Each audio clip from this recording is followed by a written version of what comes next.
Pleasant good evening to each and every one. The topic will be entitled The Lost Shabat. Amos chapter 6.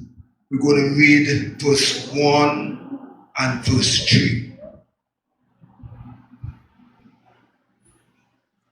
In Amos chapter 6, hear what it says. Woe to them that are at ease in Zion, and trust in the mountain of Samaria, which are named chief of the nations, to whom the house of Yasharel came. Verse 3 says, and you that put far away the evil day, and cause the seat of violence to come near. 1 Corinthians 10, 20 and 21.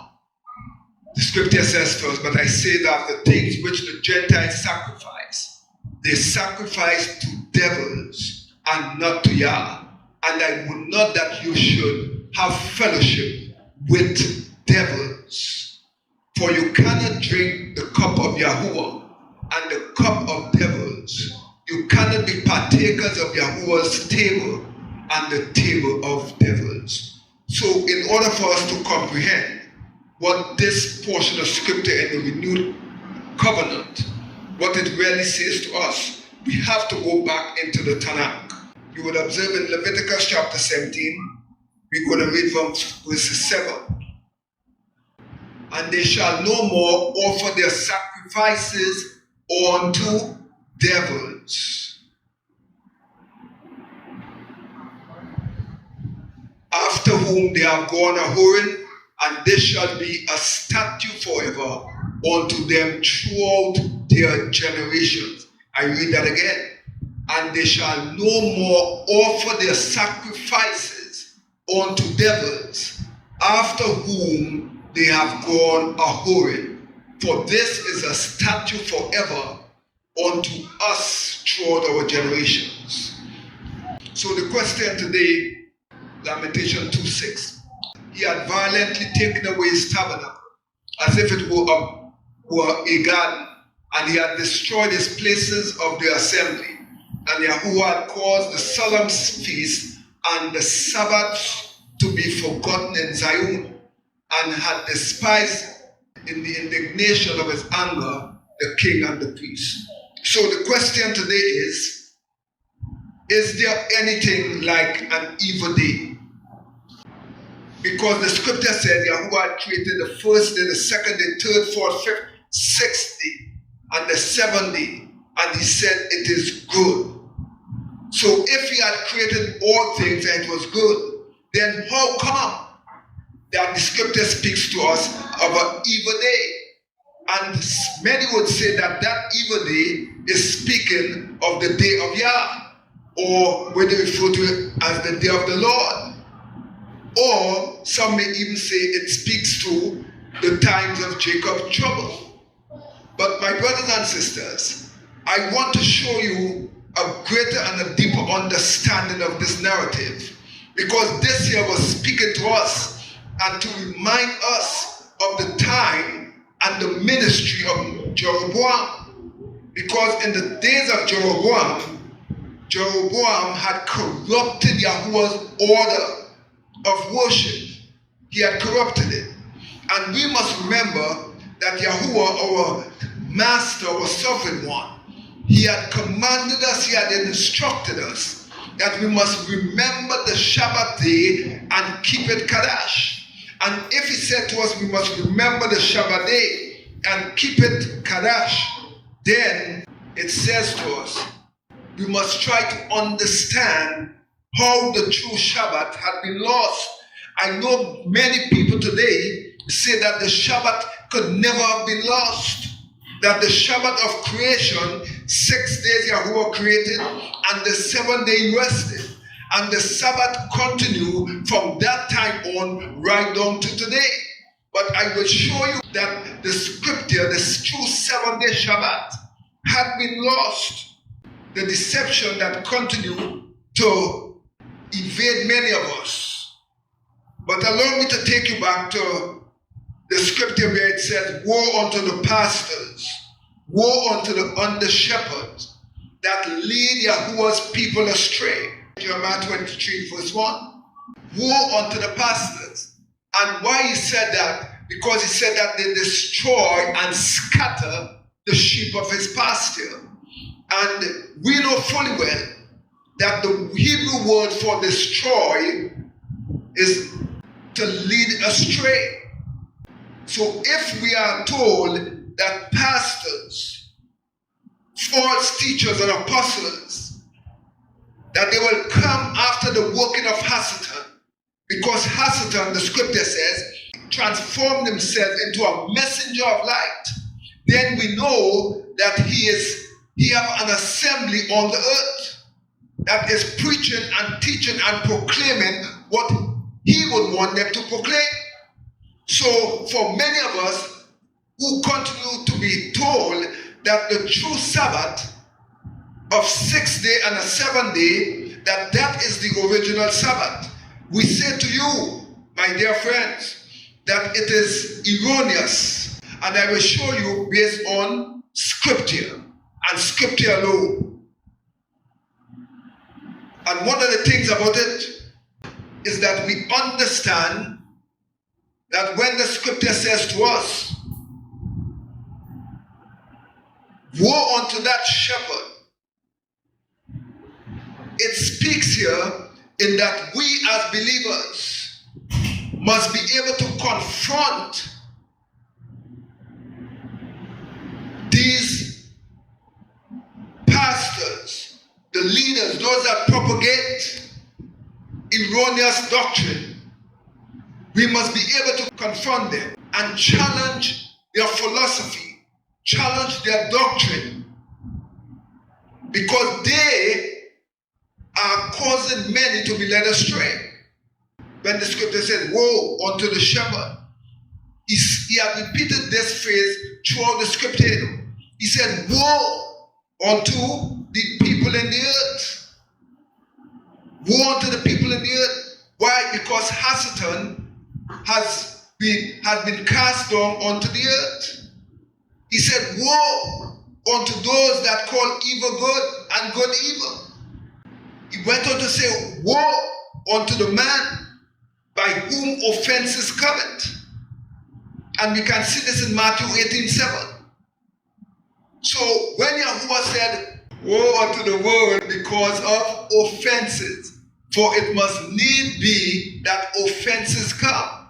But woe unto the man by whom the offenses come. I read that latter part. But woe unto who? The man by whom the offenses come. So offenses will come, but ensure that you are not the one that caused offense. Because Yahuwah is saying, woe unto that person. And many pastors today, leaders, false prophets, they continue to cause offenses.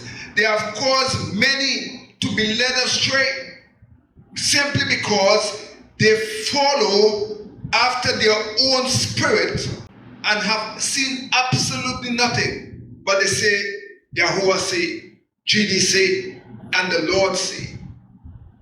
But they have seen nothing. They have heard nothing. But yet they go running, propagating lies. They are dispensers of lies and error. And as such, we cannot stay silent when they are propagating lies. We must reprove and rebuke and expose error when error is seen. So these false teachers and pastors, the scripture says to us that we must examine them and examine their philosophy. Why?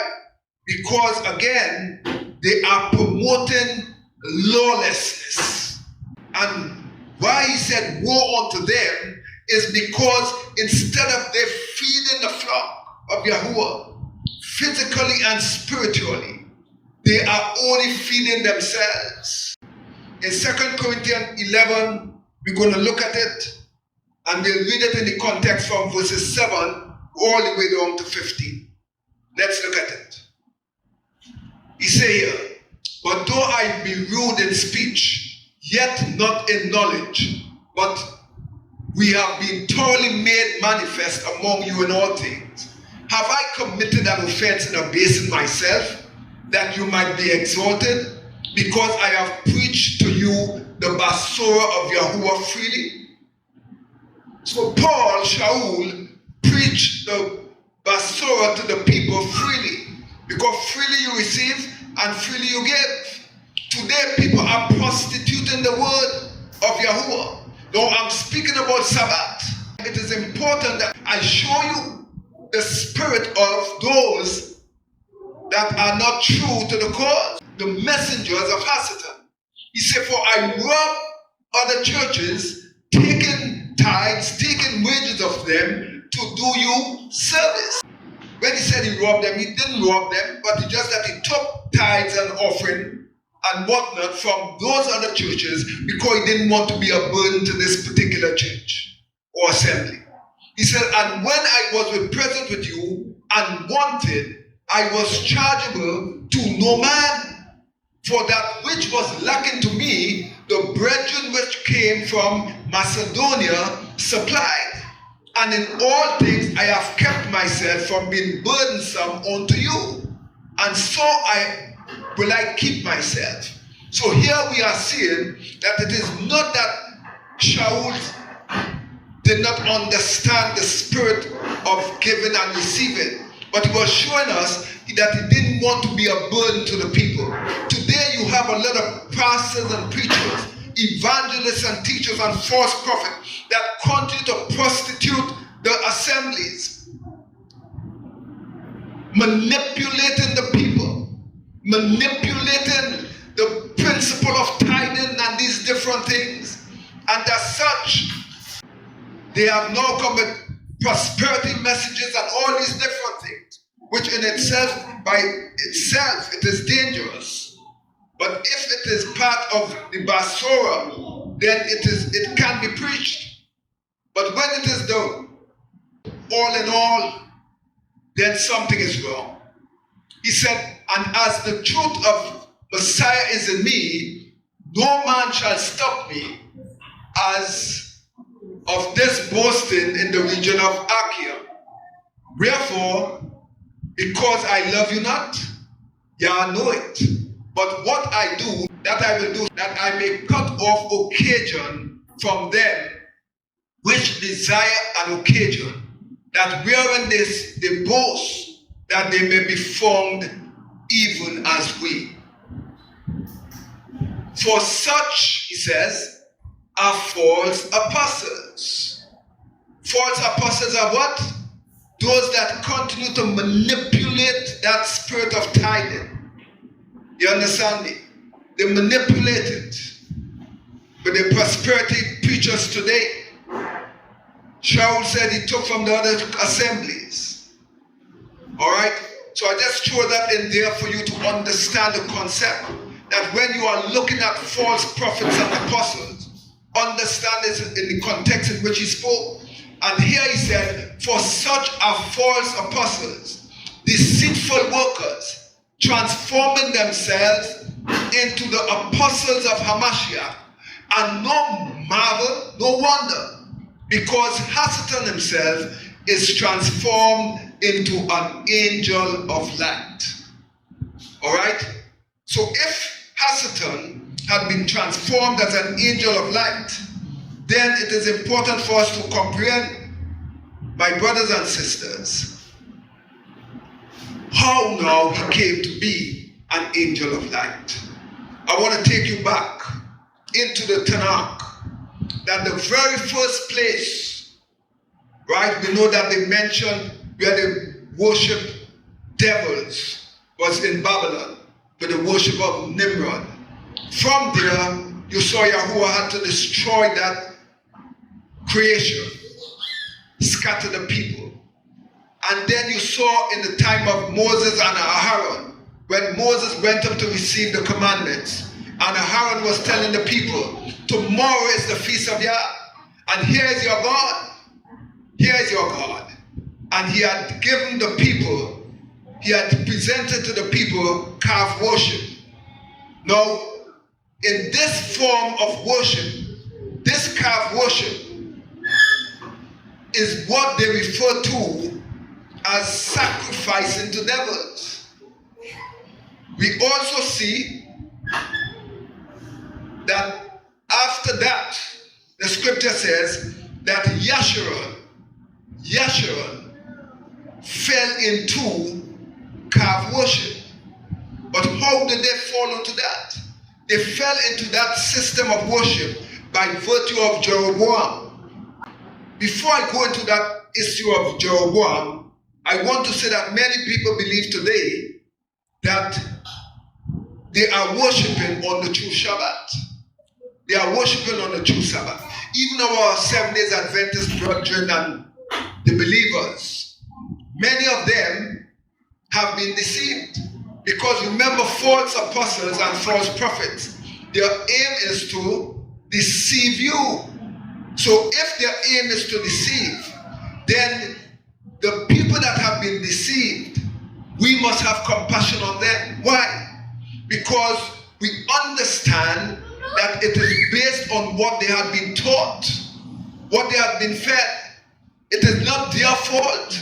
It is part of their fault, yes, because of ignorance. Because they failed to read and study the word for themselves. But because of that, we know that these false apostles and prophets is the one that continue to propagate or dispense error or lies onto the people. So in this note now, when we look at the worship, they say to us that Sunday is the mark of the beast. That's what they tell us. Sunday is the mark of the beast. But isn't it ironic for them to say that Sunday is the mark of the beast, but it is okay to worship on Saturn day or Saturday? And anyhow you take it, you would observe. Can you go back to the Leviticus scripture for me? And they shall no more offer their sacrifices unto devils. The strong concordance for devils. Hebrew 81:63. 81:63, you would see it speaks of here Saturn. Saturn. Right? Saturn. S-A-I-Y-R. Sayer, Saturn. Right? But they use the same letter. Saturn here, you would see it speaks of a hairy he-goat, right? But it's a hairy goat that is half human and half goat. Satyr, right? It refers to a demon. A demon is one that brings fortune. It gives fortune. Isaiah 13:21. You will also see, you will also observe the word here. But wild beasts of the desert shall lie, and their horses shall be full of doleful creatures, and owls shall dwell there, and Satyr again, right? Pull up the strong concordance on that word. You see, Satyr speaks of again what we now spoke of, devils. So if the scripture says to us, and you observe how it is spelled, S-A-T-Y-R. So what they have done today, they removed the Y and they put S-A-T-U-R-D-A-Y. So you have Saturn day.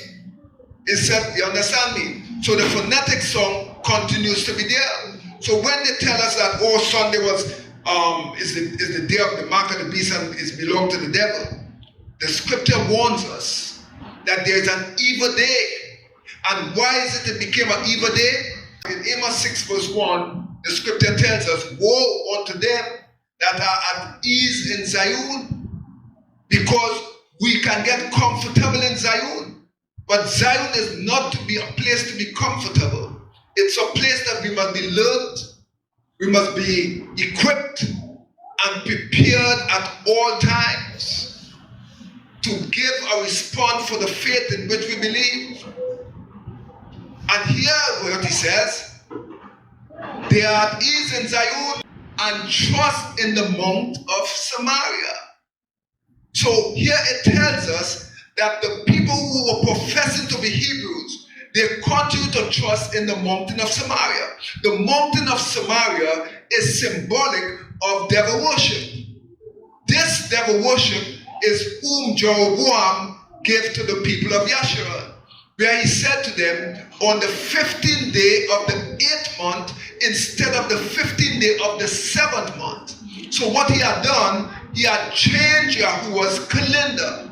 Now the scripture informs us in Daniel 7:25, it says to us that Hasatan will think to change times and law. Now times is speaking to a calendarization.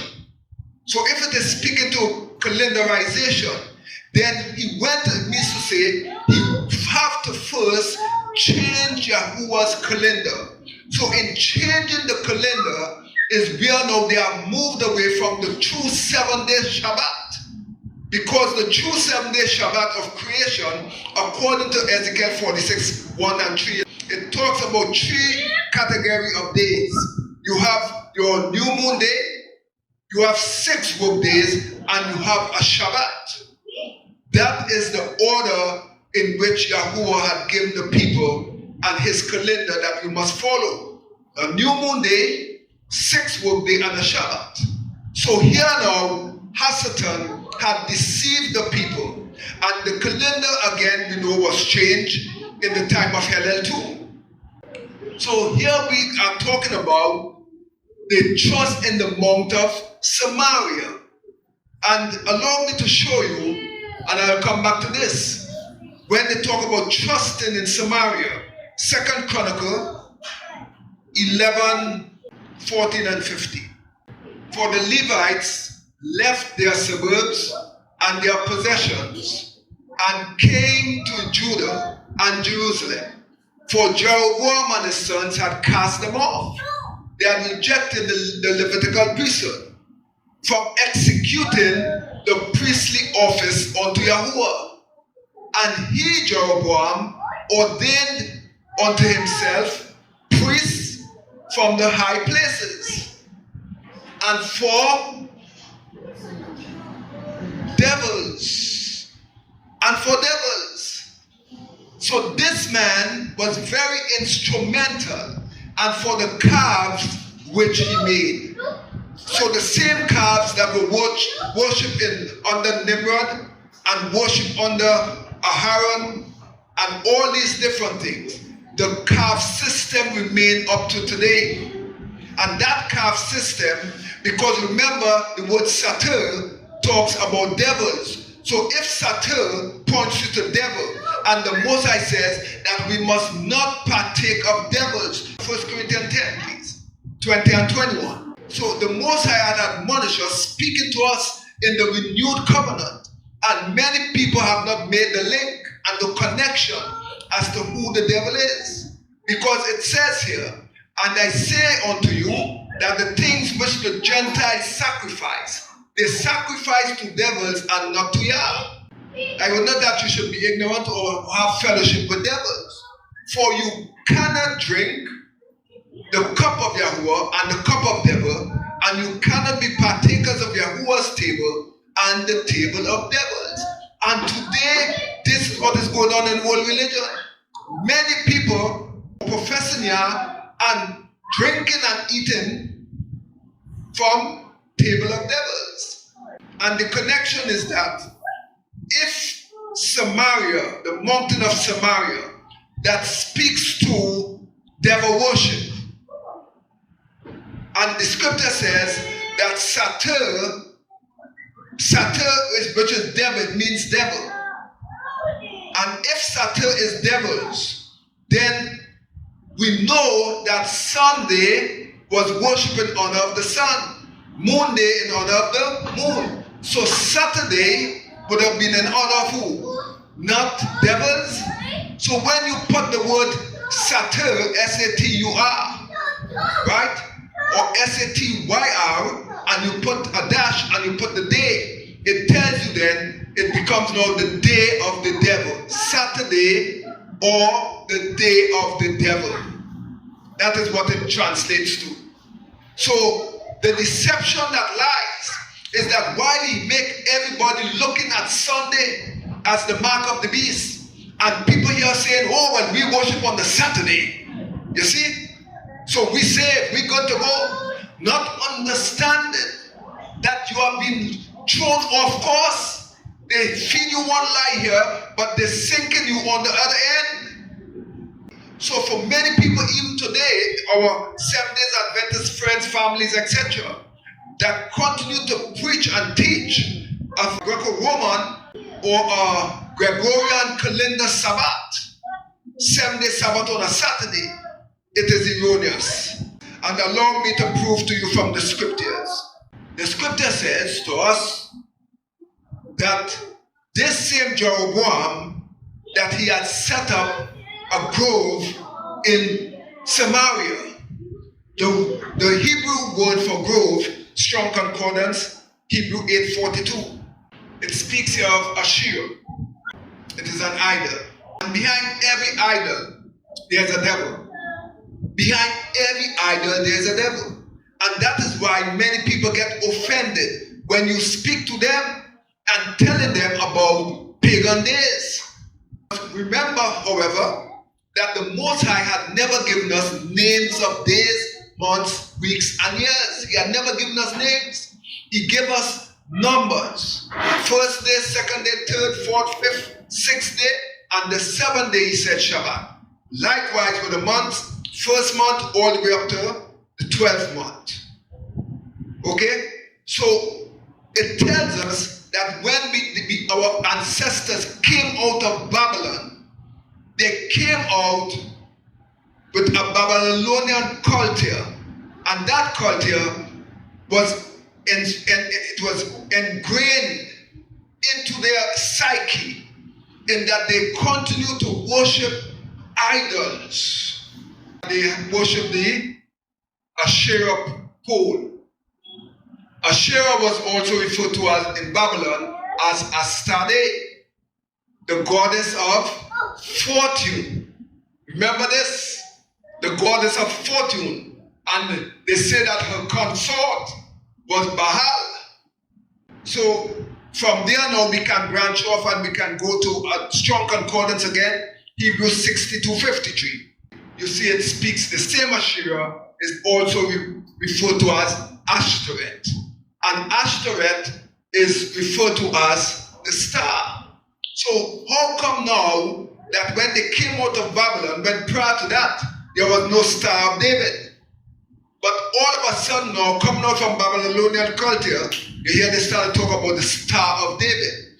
And this star, Yahuwah had upbraided the people of their idolatry and their worship. They say here the principal female deity of the Phoenicians, who worshipped in war, was worshipped in war and fertility. Also, Ashtoreth was called who? Ishtar. Ishtar. From where again you get the word Easter. Easter, or Astarte by the Greeks and the Romans. So for many of them who continue to deny it, I am showing you today that there is empirical proof from the scriptures alone, because I have shown you where Yahuwah condemned that worship in the Tanakh. I will show you again that Amos spoke of it, Stephen spoke of it, and lost his life. Amos 5:26. This goddess of fortune, he says here, was also known by the name of Kiun. Now, they put Moloch there, but the translators give us the interpretation of Moloch as meaning Malak. But it is not really Malak. Moloch points us to Nimrod.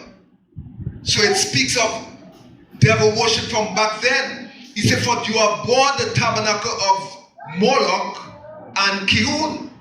Kihun, your images, and you saw earlier that Ashtoreth spoke of the images. You are born with you the tabernacle of Moloch and Kihun, your images, the star of your God. Hear that? The star of your God, which you made to yourselves. And today many people look at Jerusalem, continuing to say that Jerusalem, with the Star of David, that they are the true people. And it's a lie. In Acts chapter 7, I think it was verse 43. So Amos had spoken at length, warning the people of this deception, that the people will worship, they would actually worship Saturn. So Amos was warning us, just like how Yahuwah warned the people. And even Stephen was warning the people here. And Stephen reminded them and said that you have took upon you the tabernacle of Moloch and the star of your god Rephaim. Now Rephaim is the same as Kihun. Figures which you have made to worship them, I will carry you away beyond Babylon.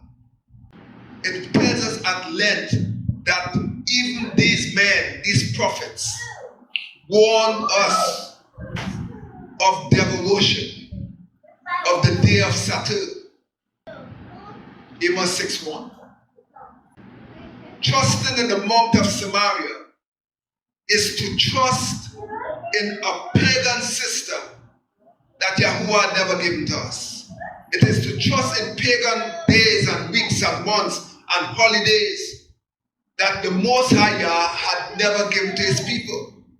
But they cannot see that because their eyes are blinded. So they cannot understand to trust in the mountain of Samaria is to trust in a worship that Jeroboam had set up to the people. He said, which are named chief of the nations, to whom the house of Yasharel came. Verse 3 says, but you that put far away that evil day, put that evil day far away from you. So how then did the day become evil? When every day was created good. So it says that that evil day speaks to the Saturn day. The day of devils that people continue to worship today. And the day that one worship, says who you serve. It says who you serve. He said, and you have caused the seat of violence to come near. So when violence is upon the earth, and all manner of things is taking place, and they want to talk about prayer, but they are the one that is causing what? The seat of violence to come near. Simply because they are worshipping Hasatan. Because the scripture warns us that Hasatan, sitting in the mount, believing himself to be Yah, and said that I will be worshipped like Yahweh. I will, because he desires worship. And he have tried every single thing possible to deceive the people. So we, my brothers and sisters, must be very, very mindful of this. And that's why the scripture says, woe unto the pastors, the under shepherd, that destroy Yahuwah's flock, that lead the people astray. Too many people are going astray, and no one is saying absolutely nothing. 1 Kings 12:32. I will prove to you, our listening audience, where Jeroboam had changed and corrupted the Most High feast days. He said, and Jeroboam ordained a feast in the 8th month, on the 15th day of the 8th month, like unto the feast that is in Judah. Like unto the feast. Remember that Jeroboam represents the northern tribes, 10 tribes. That he said that they must not go back and worship Yahuwah in Jerusalem. But the two southern kingdom, Benjamin and Judah, they now became one tribe, and they were referred to as Judah. So he said, don't allow them to go back, don't allow them to return to Judah, but let them stay in Bethel, let them stay in Dan, and I will give them their God. So he made a molten calf, and said to them, this is your God, but stay here. And he now changed the day. The true day had been the 15th day of the 7th month. So you are talking about Sukkot. And here he's changing to the 8th month. 15th day of the 8th month. He offered upon the altar. So did he in Bethel, sacrificing unto calves that he had made. So to sacrifice unto calves is to sacrifice unto idols. It is to sacrifice unto devils. And he placed it in Bethel and the priests of the high places which he had made. One of the things that we miss is that they say to us that they sacrifice unto the devils, right? And devils here, Satan also points us to fawn. The word fawn, F-A-U-N-S, fawns. And fawns, they say, are associated with Greek god Pan.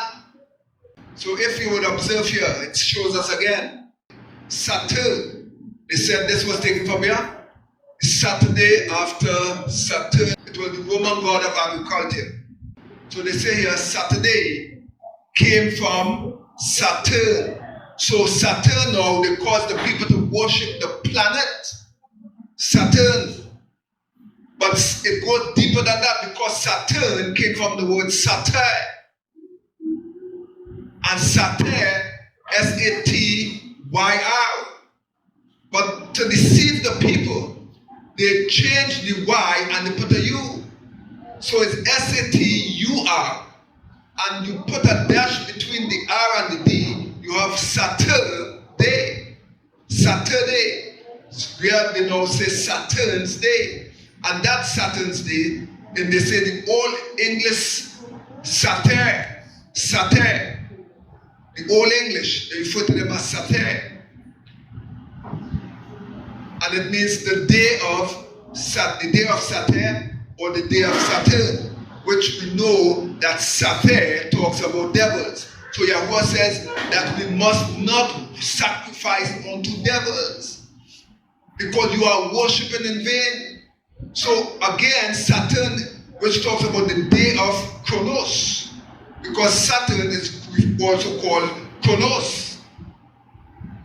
So you see, it goes deep, and it show you.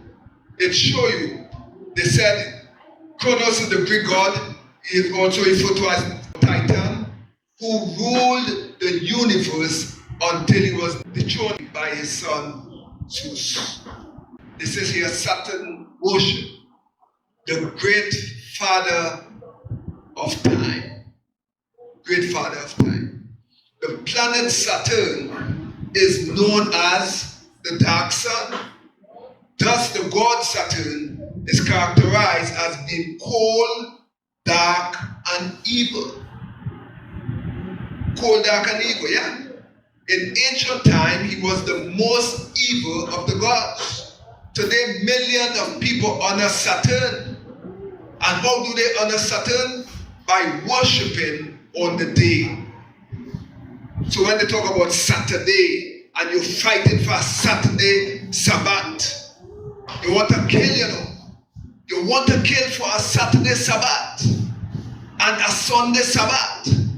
Not understanding that these pagan days, this shift in the calendar is what caused Satan to deceive the entire world. And many of us, we watch at the devil, we wonder, we are stupefied at the devil because we exalt him as Yah.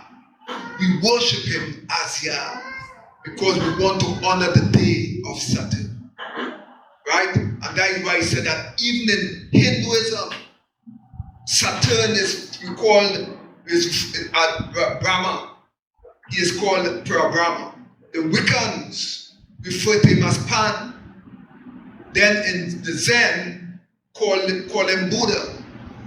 Masonic. He is the G-A-O-T-U. And the Gnostic, he is the Gnostic God. They say here ultimately Saturn is Satan. So again, you see when I said it, it is stated right here. Ultimately, Saturn is Satan. But in antiquity, he was a defiled Noah. He is symbolized by the Magen David, the Star of David. So look at that. He is symbolized by the Star of David. And not only that, but by the black stone, the black cube. He is also seen, worshipped as Santa Claus. And he is honored by when you observe Saturday.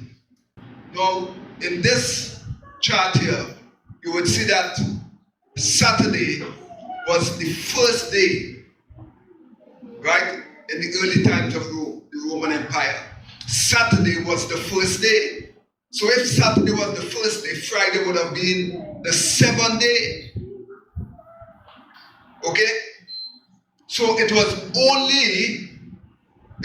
only somewhere in 321 under Constantine that Constantine changed this order. And Saturday now became what? The seventh day. So if up to this time, as early back then, the first day of the week was Saturday, how come all of a sudden now it is the seventh day and it is the Shabbat? And they argue and tell you that the Shabbat was never lost. But clearly, when you do your maths, you will observe that it was lost. So I admonish you, my brothers and sisters, don't take what I say for granted. Matthew 7:15. Don't take what I say to you for granted. Search the information. You know not what you worship, for salvation is of the Hebrews. The scripture says, beware of false prophets. Beware of false prophets, which come to you in sheep clothing, but inwardly they are ravening wolves. In Galatians 14, Paul writing to the people at Galatia, he says to us from verse 8, howbeit then, that when you knew not Yah, you did service unto them which by nature are not gods. So you're saying here that when you did not know Yah, you were sacrificing unto devils. That is what he is saying in a nutshell.